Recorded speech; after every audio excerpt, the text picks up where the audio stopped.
बाटो टुङ्गेको हो कि के हो यार 4 दिशामा आएर अड्क्यो नि त यो सबै जग्गा चाहिँ हाम्रै हो है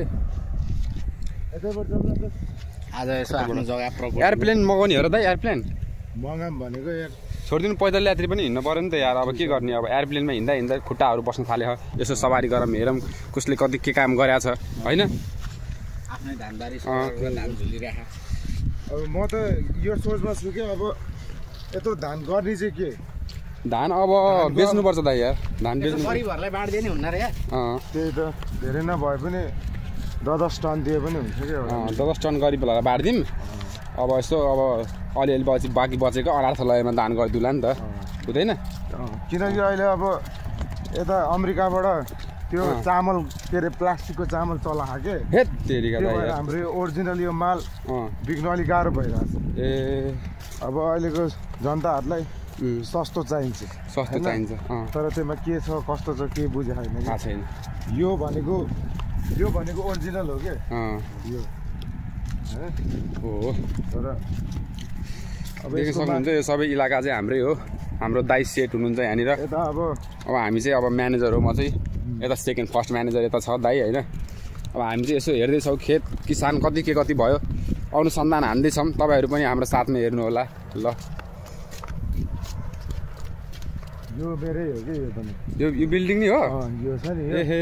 यो अनि उता दबाई फ्याक्ट्री छ नि त्यो पनि मेरै हो कि दुईटा ए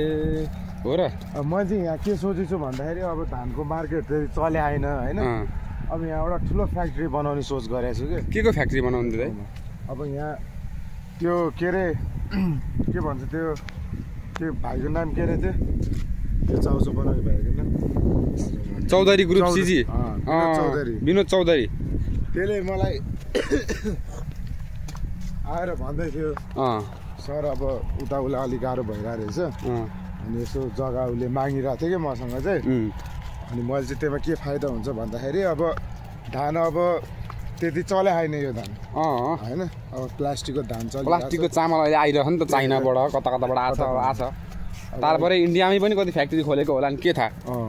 यो सब तपाईँले चाहिँ एकचोटि मोदीलाई फोन गरेर यसको बारेमा अनुसन्धान गर्नु पर्यो होइन आज मोदीसँग मिटिङ छ क्या मेरो यही विषयमा ल त यो काम चाहिँ चाँडो गर्नु पर्यो होइन अनुसन्धान हाम्रो किनभने अब यस्तै भइरहेको छ धान चाहिँ तपाईँहरूले देख्न सक्नुहुन्छ अनि अब मिटिङ छ आज त्यसलाई चाहिँ अब राम्रोसँग सम्झाउनु पर्छ होइन मैले त्यतिखेर उहाँ पनि पिटेको थिएँ कि कहाँ अस्ट्रेलियामा मोदीलाई त दाइ यार खै भएन नि त यार यस्तो त अनि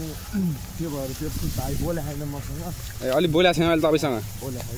ए ठिकै छ के छ त अहिले नबोलेर के भएर दाइ पछि तपाईँ नै चाहिन्छ त्यसलाई हो कि होइन अनि यत्रो धानबारी यत्रो खेती किसानी गर्ने तपाईँ अब एउटा मान्छेले अब यत्रो स्टाफ कति जनतालाई पालिदिनु भयो 3000 4000 जनतालाई हो कि होइन सबै अब फ्याक्ट्रीमा कति सबै गरेर 1.5 लाख मान्छे तपाईँले पाल्नु भयो होइन त्यो सबलाई तपाईँले हटाएर बेरोजगारी बनाइदियो भने के हुन्छ हालत भन्नु त मैले त धेरैलाई रोजगारी दिएछु अनि यहाँ नभएर पनि अनि मोदीलाई प्रधानमन्त्री बनाउन कति हजार करोड तपाईँले लगानी लगाएको रे यता हेरेर भनिदिनु न दाइ मैले चाहिँ त्यति बेला 17 लाख करोड दिएर 17 लाख करोड मोदीलाई दिएर त्यसलाई प्रधानमन्त्री इलेक्सनमा उठायो कि मैले अच्छा त्यो हो के कुरो ल ठिक छ दाइ अब आजको मिटिङमा के हुन्छ हामी तपाईँहरूलाई देखाउने छौँ होइन यदि मिल्यो भने अब खासै भिडियो बनाउनु त मिल्दैन त्यही पनि म कोसिस गर्नेछु जारी राख्नेछु होइन हाम्रो साथमा तपाईँ पनि हेरिदिनु होला अरू बाँकी केही कुरा दाइ होइन अब नेक्स्ट पार्टमा आउँछ कि आजको लागि यति नै सबैलाई नमस्कार धन्यवाद अब अरू चाहिँ नेक्स्ट भिडियोमा